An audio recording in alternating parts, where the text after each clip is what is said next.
Assalamualaikum warahmatullahi wabarakatuh. Ubur-ubur ikan lele, ketemu lagi sama Antika nih Le. Dimana di ruang diskusi zona inspirasi pemuda, informatif dan inspiratif. Tema kita pada kesempatan kali ini adalah generasi muda sebagai agen perubahan dalam pemberantasan korupsi. Sebelum kita masuk dalam materi, alangkah baiknya untuk menambah semangat kita semua, izinkan saya untuk pantun terlebih dahulu. Jangan lupa cakepnya ya. Menanam padi di tengah sawah, air jernih mengalir dari bukit, korupsi merusak cita dan arah, pemuda hadir membawa semangat dan bangkit. Nah, sobat pemuda, kali ini saya nggak sendiri, tentunya saya dengan salah satu tokoh yang inspiratif ya, sangat kita harus panuti gitu, yaitu siapa? Bang Ervandi. Halo Bang. Halo Mbak. Sehat? Alhamdulillah sehat. Mungkin boleh disapa-sapa dulu Sobat Zona Inspirasi Pemudanya. Halo teman-teman, sehat semuanya. Pemuda harapan bangsa. Wow, ya. Sobat Pemuda, Bang Ervandi ini adalah aktivis yang hari ini mengambil jalan sebagai akademisi. Betul ya Mas? Ya, luar biasa sekali ya. Mas Ervandi, ini kan kita temanya adalah generasi muda sebagai agen perubahan dalam pemberantasan korupsi di Indonesia. Sebelumnya, saya mau menjelaskan dulu bahwasannya korupsi itu adalah salah satu permasalahan kronis yang ada di Indonesia. Itu sebagai masalah yang menghambat pembangunan dan merusak fondasi republik terhadap pemerintahan Indonesia. Nah, di berbagai negara, termasuk di Indonesia, korupsi telah merambah ke berbagai sektor. Nah, mulai dari pelayanan publik, lalu pengadaan barang dan jasa, hingga institusi penegak hukum. Sedangkan ketika kita melihat dari data ICW atau ICW, Indonesian Corruptor Watch ya, itu dalam 5 tahun terakhir terdapat pada tahun 2023 itu sangat meningkat kasus korupsi. Itu terdapat 791 kasus korupsi dengan mencapai kerugian negara itu sampai dengan 28,4 triliun dengan 1.695 pelaku. Nah, menurut Mas Ervandi sendiri nih, bagaimana sih tanggapan dengan kasus tersebut itu? Ya, saya kira memang awal kepemimpinan Prabowo itu masyarakat sangat antusias, Mbak, dan menaruh harapan yang besar terhadap kepemimpinan Prabowo, terutama dalam hal pemberantasan korupsi. Karena untuk bisa mencapai sebuah kemakmuran, itu memang tidak boleh tidak, wajib hukumnya para pelayan publik, kemudian government itu memang harus bersih dari korupsi. Maka wajib saya kira untuk ke depan pemberantasan korupsi itu harus digalakkan di semua lini. Tidak hanya di pemerintahan ataupun di instansi-instansi BUMN misalnya yang sekarang ramai, misalnya di Pertamina atau misalnya sekarang di Telkom misalnya, bukan hanya itu, tetapi di aparat penegak hukum pun saya kira harus ditertibkan. Dari mana untuk memulai penertiban itu agar baik nanti endingnya? Saya kira harus dimulai dari proses rekrutmennya.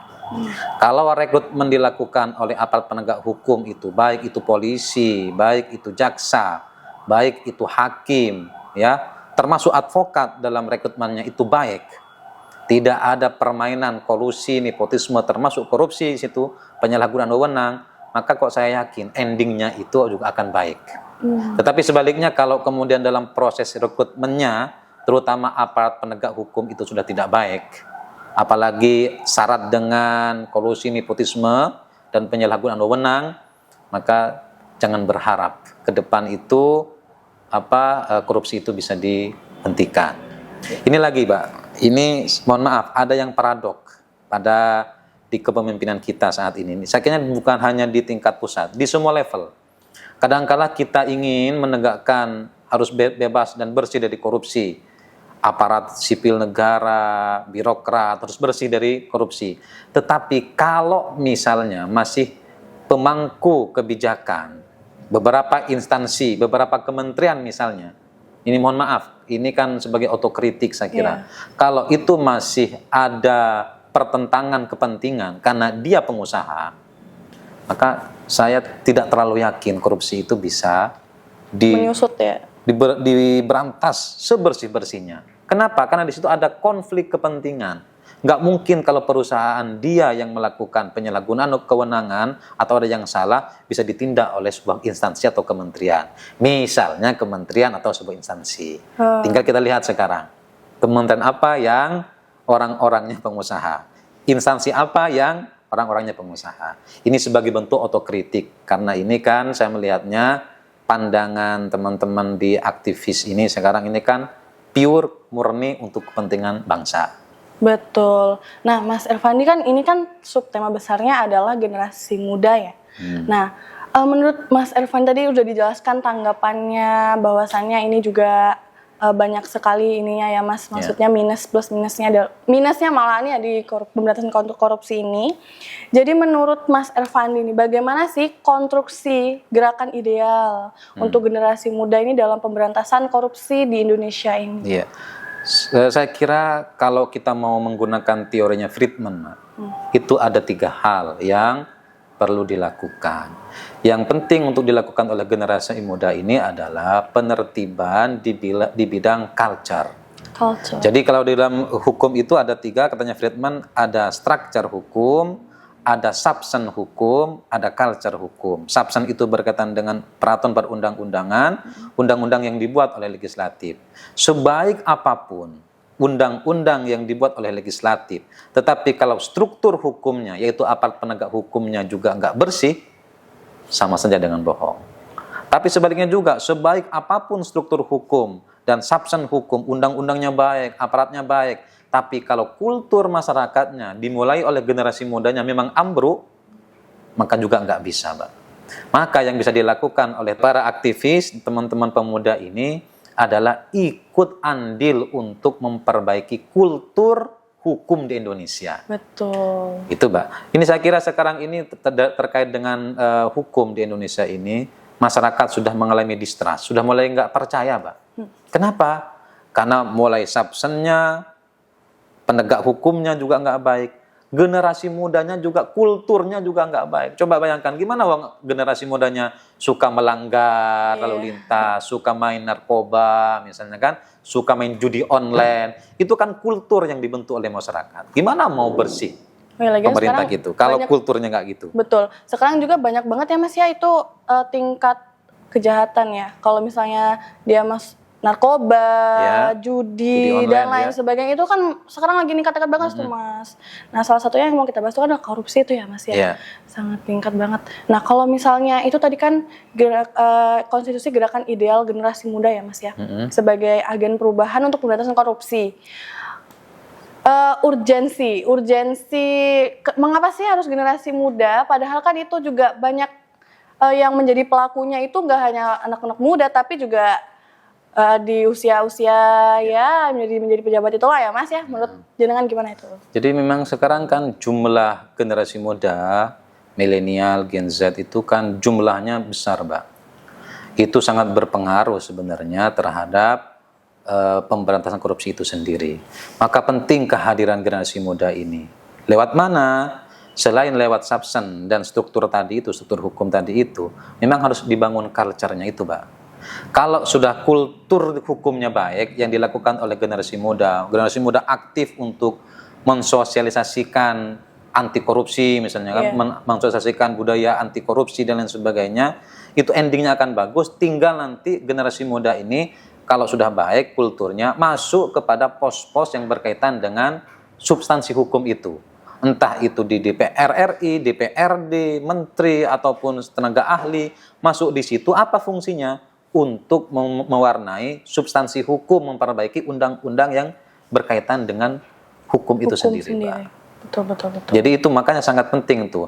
Nah, kenapa ini juga penting, Mbak? Ini juga bagian pentingnya adanya internalisasi nilai-nilai moral, nilai-nilai etika, nilai-nilai Pancasila di kalangan generasi muda. Saya berharap banyak sebenarnya kepada para aktivis pemuda ini yang peduli terhadap perbaikan bangsa ke depan untuk mampu menginternalisasikan nilai-nilai moral, nilai-nilai Pancasila, nilai-nilai agama dalam kehidupan sehari-hari di semua kalangan.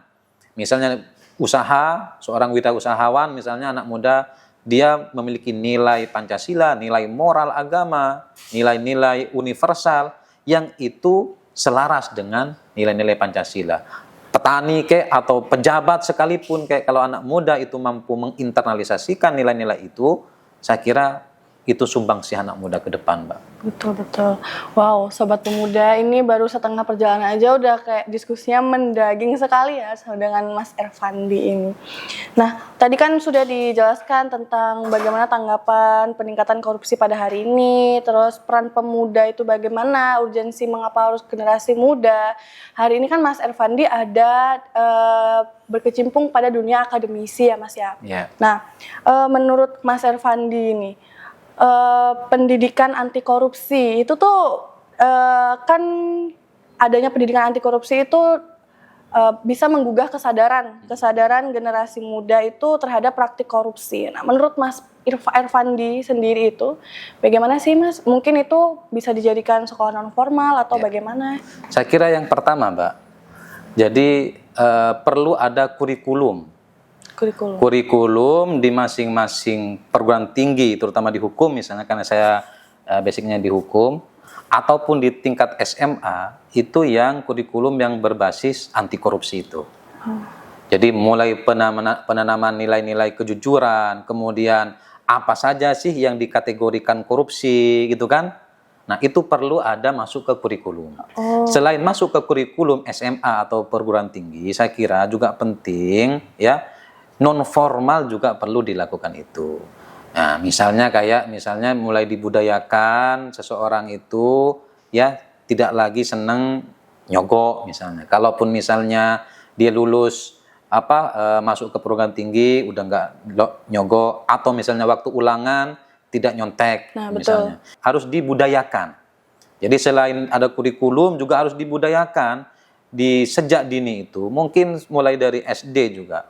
Budaya nyontek itu nggak bagus, meskipun nilainya hasilnya bagus, tapi kalau hasil nyontek itu juga ya dibudayakan bahwa itu nggak bagus misalnya. Saya kira itu, Mbak. Dan kalau misalnya mau yang lebih kecil lagi, tingkat TK misalnya, atau ya tingkat TK atau PAUD misalnya. Jadi anak-anak kecil itu saya kira perlulah mencontoh kayak di Jepang itu misalnya, Mbak. Di Jepang itu kan sebelum masuk ke pelajaran tingkat SMP atau SMA, itu anak-anak kecil itu sudah dibudayakan, Mbak, ya, untuk ya anti korupsi itu. Gimana caranya? Dia sudah mengenal waktu kecil itu, sudah melihat gambaran ini loh, kalau orang korupsi itu nanti endingnya begini. Dari sisi agama kalau korupsi misalnya masuk neraka misalnya. Itu harus dibudayakan sejak kecil. Iya, tapi kan kalau misalnya kita bisa melihat nih contoh di negara Jepang gitu, mungkin kita ada angan-angan untuk kita bisa memanuti bagaimana strategi sekolah yang di sana itu. Untuk menerapkannya mungkin itu lebih susah ya Mas di Indonesia, karena mungkin keterbatasan pengetahuan atau SDM-nya seperti itu. Bahkan kalau kita nggak menerapkan dari sejak dini, korupsi-korupsi kecil misalnya iuran itu akan terus terbangun dari kecil jadi besar seperti itu ya Mas ya.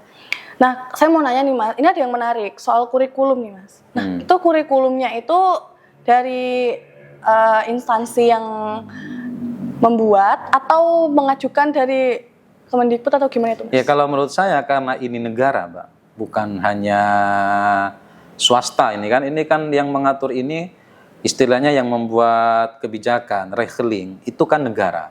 Maka peran penting dari Kementerian Pendidikan dan Kebudayaan, termasuk Kementerian Saintek itu, yaitu harus membuat kurikulum, Mbak.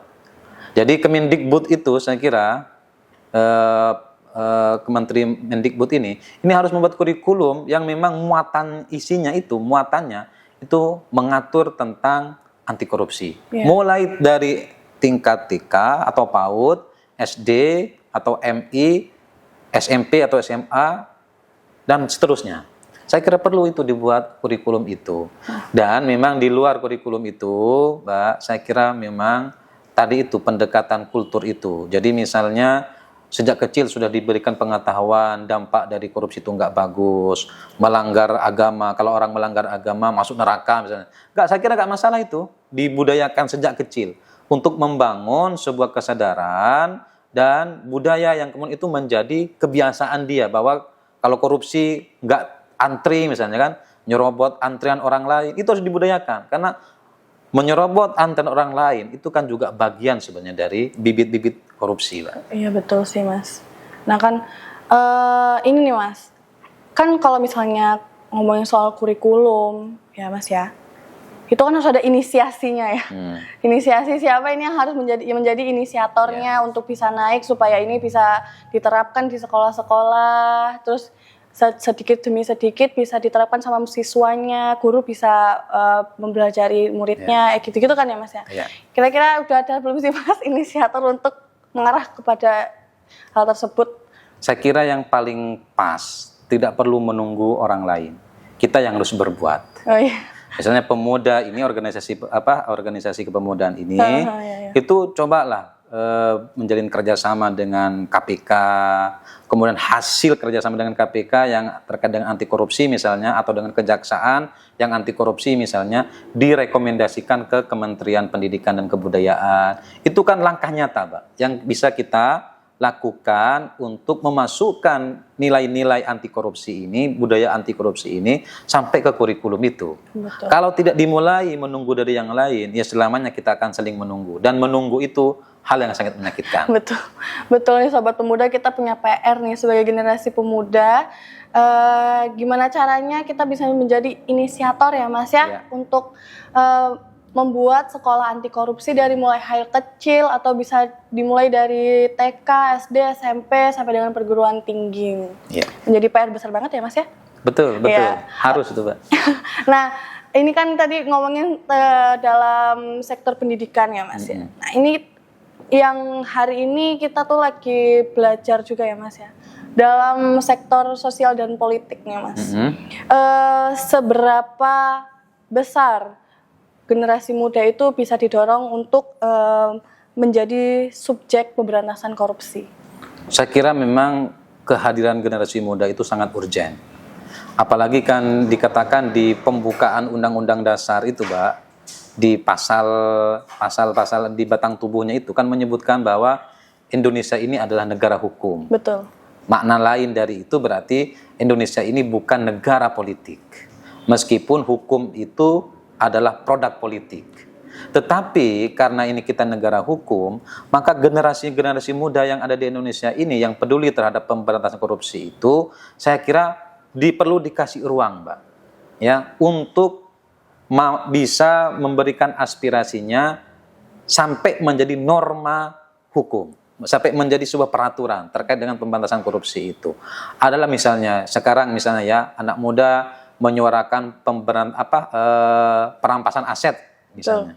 Itu perlu didorong juga, karena itu memang penting untuk mengeliminasi termasuk mengurangi korupsi yang ada di Indonesia ini. Jadi saya kira anak muda perlu mendorong itu. Selain tadi mendorong untuk masuk ke kurikulum, juga mendorong perampasan aset ini menjadi sebuah undang-undang yang disahkan. Apalagi Pak Prabowo ini, saya sangat setuju nih kalau kemarin Pak Prabowo menyatakan akan segera mendorong untuk mengesahkan undang-undang perampasan aset ini di DPR. Ini saya kira perlu dukungan juga dari generasi muda ini, biar keinginan untuk bebas dari korupsi itu menjadi nyata, Pak. Bukan hanya angan-angan saja. Kan itu ini ya Mas ya, tantangannya apa sih Mas? Tantangan epistemologi kita sebagai generasi muda untuk memberantas korupsi ini kan pasti ada tantangan ya Mas. Nah itu yang wajib kita tahu. Ya, saya kira tantangan yang kalau saat ini, Mbak, tantangan yang di depan mata ini ya terkait dengan teknologi, Pak. Kenapa saya bilang teknologi? Karena anak muda, generasi muda saat ini sekarang mulai dininabubukkan dengan teknologi itu. Teknologi itu positif kalau dimanfaatkan dengan baik. Tetapi teknologi itu kemudian menjadi negatif, menjadi tidak baik kalau kemudian banyak anak muda yang memanfaatkan teknologi itu dengan tidak baik, diisi dengan konten-konten yang tidak baik misalnya. Sebenarnya kan bisa dilakukan oleh anak muda sekarang ini, anak-anak Gen Z ini, mengisi media sosial misalnya, mengisi mulai TikTok lah atau Instagram lah atau YouTube lah dengan nilai-nilai yang baik yang selaras dengan pemberantasan korupsi itu. Edukasi ya Mas. Betul, ya. edukasi Edukasi korupsi begini-begini gitu, anti korupsi. Boleh. Yang seperti itu. Nah, kalau misalnya ini nih Mas, kalau bagaimana sih pendekatan multisektor gitu kan terhadap peningkatan efektivitas peran generasi muda terhadap pemberantasan korupsi ini? Ya, saya kira untuk ini Mbak, terkait dengan pendekatan multisektor, ini memang harus dilakukan bukan hanya dari satu sektor saja. Misalnya satu sektor pendidikan, saya kira nggak perlu itu.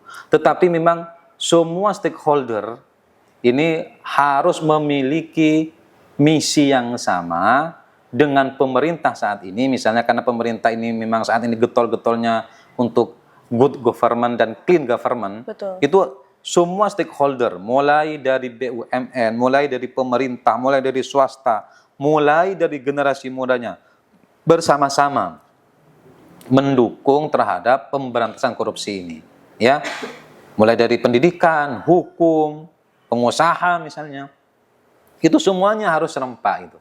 Nah, gimana cara menyerempakkan itu? Nah, itu yang memang harus kita mulai itu, Mbak. Karena kan kalau misalnya hanya generasi muda yang getol untuk mendorong pemberantasan korupsi, tapi para pengusaha juga tidak mau atau antipati, ya juga sulit juga. Saya kira pengusaha yang di bidang ekonomi, pemerintah, ya, karena antara pemerintah dan pengusaha ini kan saling ini Pak, simbiosis mutualisme, itu juga saling mendukung pemberantasan korupsi. Kalau korupsinya masih merajalela, maka usaha-usaha industri yang ada di Indonesia itu sulit juga berkembang, Pak. Iya, karena pasti akan banyak korupsi-korupsi, termasuk mungkin ya tindakan-tindakan ancaman yang itu untuk melakukan korupsi. Saya kira harus dilakukan itu, Pak. Betul, Pak. Ini kan dilihat dari analisis SWOT ya Mas ya. Strength, weakness, opportunity, dan juga threat ya. Strength itu kan kita kan kekuatannya. Sebagai generasi muda kita punya hak penuh untuk unjuk gigi lah ya Mas ya. Bagaimana ini harus pemberantasan korupsi. Tapi kelemahannya jaringan mungkin. Jaringan kelemahannya. Nah, threat tadi ancaman tantangannya. Peluang nih Mas, ini kan bisa menjadi sebagai peluang generasi muda untuk meyakinkan, karena banyak banget ya Mas hari ini tuh kan nggak usah ikut organisasi begitu-begitu, toh juga konstitusi negara tetap sama aja seperti ini, masih ada koruptor yang masih merajalela, bahkan kejahatan-kejahatan sosial seperti narkoba itu masih banyak banget itu. Untuk meyakinkan nih Mas, meyakinkan masyarakat bahwasannya ya generasi muda kan hari ini menjadi garda terdepan gitu. Iya. Saya kira perlu dimulai dari sebuah terminologi dalam agama, Mbak. Dalam agama itu kita mengajarkan ibda binafsik. Mulailah dari dirimu sendiri. Saya kira generasi muda itu memang pertama yang harus dia lakukan adalah melawan budaya korupsi yang saat ini merajalela. Memang kalau dia berdiri sendiri ketika kultur dan sosial kita sudah menganggap korupsi itu biasa dengan ungkapan terima kasih dan itu bagian dari korupsi. Nah, itu menjadi tantangan tersendiri bagi generasi muda. Dia gimana caranya dia tetap teguh berdiri di atas kepungan budaya dan sosial yang sudah mengamini dan menganggap biasa itu korupsi. Itu saya kira tantangan tersendiri buat generasi muda ke depan, Mbak. Tinggal ya gimana ini tantangan ini budaya yang baik yang sudah akan dilakukan oleh generasi muda terkait dengan budaya bebas korupsi ini bisa masuk ke organisasi-organisasi kemahasiswaan. Organisasi-organisasi mahasiswa misalnya, aktivis-aktivis kampus misalnya, itu memang memiliki kesamaan untuk bebas dari korupsi. Jangan sampai dia menjadi aktor bagian yang ikut terlibat dalam korupsi. Misalnya karena desakan ekonomi, tuntutan ekonomi, kemudian dia tidak lagi organisasinya sudah tidak sejalan dengan pemberantasan korupsi. Saya kira harus dimulai dari situ, Mbak. Betul. Dari diri sendiri, setelah dari diri sendiri oke, masuk ke organisasi, organisasinya juga diperbaiki. Kemudian masuk ke pemerintahan, di pemerintahan. Nah, saya kira itu memang butuh tantangan tersendiri, Pak. Oh, itu ya, Mas. Ya. Begitu. Oke. Mungkin sedikit pesan-pesan sama terhadap sobat pemuda ini, Mas. Kira-kira pesan dan kesannya, pesannya itu bagaimana? Iya. Saya kira teman-teman pemuda sebagai generasi ke depan, harapan bangsa. Ini bangsa Indonesia ini berada di teman-teman masa depan bangsa Indonesia ini ada di genggaman anak muda ke depan. Maka saya berharap banyak mulailah dari generasi muda ini untuk pemberantasan korupsi ya dibudayakan agar anak muda ke depan ini ya harus jauh-jauh dari korupsi. Minimal tidak terjerumus terhadap tindakan dan perilaku koruptif. Perilaku koruptif itu banyak, bukan hanya ngambil uang negara, Pak.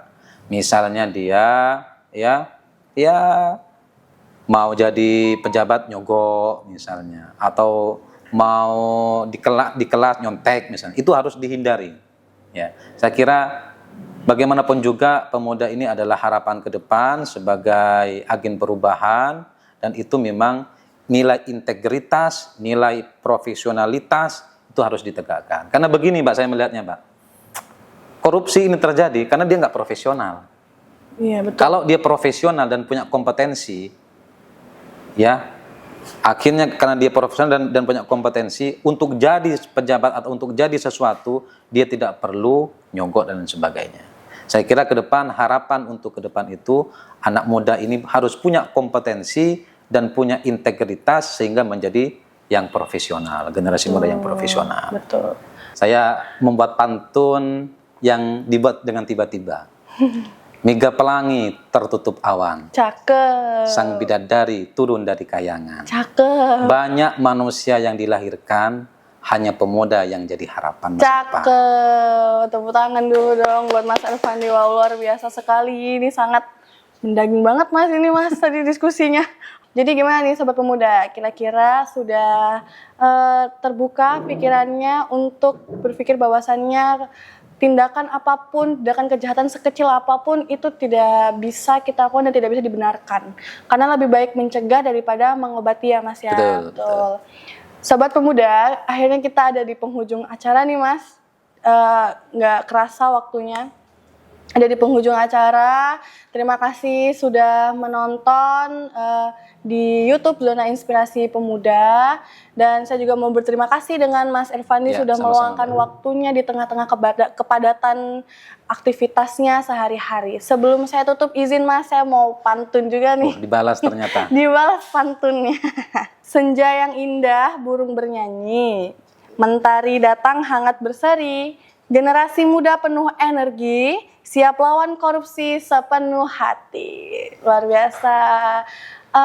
Saya Antika Antrengsi pamit undur diri. Jangan lupa di like, comment, and subscribe. Assalamualaikum warahmatullahi wabarakatuh. Bye-bye.